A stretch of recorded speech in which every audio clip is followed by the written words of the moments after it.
Good morning, guys. Hope you're doing well. Today I want to talk about this question, how to handle existential crises. The question I got was as follows. Hey Arnav, I tend to find myself getting into what I describe as existential crises like every 2 months or so. I'm curious, any advice on managing them or ways to prevent them? The first thing I want to say before I answer any aspect of this is there's obviously volumes and levels to existential crises. Um, there are what I call more mild cases and, more everyday cases versus there are, severe cases where an individual may be, going through, a panic attack or things like that. I don't have the qualifications to answer, the more severe cases. Obviously, a psychological professional would be better suited there. What I'll answer here is some of those more mild cases of ECs and, just more of an everyday thing where it's not a real big freak out, but it's it's a questioning that you're dealing with. So the person didn't define what EC was for them, so I guess I'll sort of interpret and provide a definition. I think for the most part, an EC is basically a period of time where there's deep questioning of whether you're on the right path or maybe you're freaked out about a certain aspect of your life and not enough development happening there. That's sort of where I'm approaching it from. And so the first thing I would say is, again, understand that healthy questioning is good. So I wouldn't characterize healthy questioning as an EC, but I think if you're reflecting every, say, 6 months on the different aspects of your life, say work, family, your personal friends, whatever you want to reflect on, I actually think that that's quite healthy. If you're reflecting on, am I in the right job? Am I being a good family member? Do I have the right friends around me? Stuff like that. I think that's really good to reflect on, every so often, and it can be, every 6 months for some people, maybe every year for others, whatever time period you think is a good amount where you have enough data to reflect on.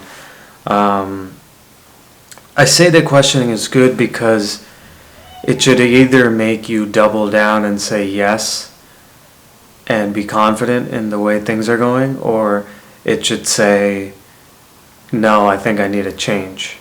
So like if you're, reflecting on the friends that you're surrounding yourself with, I think it should say, yes, I have the right friends around me, or you should say, I could, maybe change the people I surround myself with, maybe limit the amount of time I spend with certain people, things like that. I think that's, and I think where ECs come from is the questioning and the reflecting. And so I just want to encourage, I think, healthy questioning is not a bad thing, and healthy reflection is not a bad thing. The second thing I would say is understand the triggers of your EC, right? I would journal every time, I would journal, and keep track of like what was going on prior to that EC and, try to find patterns as you journal about them. And, in terms of trying to figure out maybe what are some triggers. So I've advised, just through some, on the side coaching to a couple people on this topic in the past, and it was interesting, for one of the individuals we found after she had journaled quite a bit on ECs, that, whenever she had a really stressful day or week of work, that she'd get into an existential crisis on whether she was in the right job or right field. And what we noticed, though, was, after several of them, like, she would write, after a good night's sleep, or after a weekend of just relaxing and recovering, she was fine. And so really, in a sense, for her, the task was, how do I manage the stress of my job better? Because when we looked and we reflected, it wasn't really that they were questioning their job. They loved their job, but they were unable to manage some of the harder days on their, during their job, and that's when she'd get into, an EC, 7 to 10 p.m. on a weekday, after a stressful day or a stressful week. And it was really the stress of maybe the long hours or the tasks being given to her at work that was causing her to get into an existential crisis. So it was managing that, maybe working with your job to figure out, how do we not get me into that much stress? Can we delegate some of this work? Or maybe do I need to create a boundary and say, I just, this is the amount of work that I can do in a healthy manner. Another person I advised on, they'd have an existential crisis whenever someone close to them shared news of, progression in life. And that was if, maybe a friend got engaged, or, a friend bought a condo or something like that. And so what we had to really work on there was working on a relationship with comparison traps and really just focusing on her life. And I think also what helped with that case was we basically were able to identify the triggers, and so the next time something like that would happen, that a friend would, make an advancement in their life, she was aware that, okay, I'm probably going to have some sort of, obviously I'm going to have the positive reaction and happiness for them, but I'm also going to have that self-reflection reaction later, at some point. And so, how do I recognize that this is going to happen, and how do I better manage it when I know it's going to happen?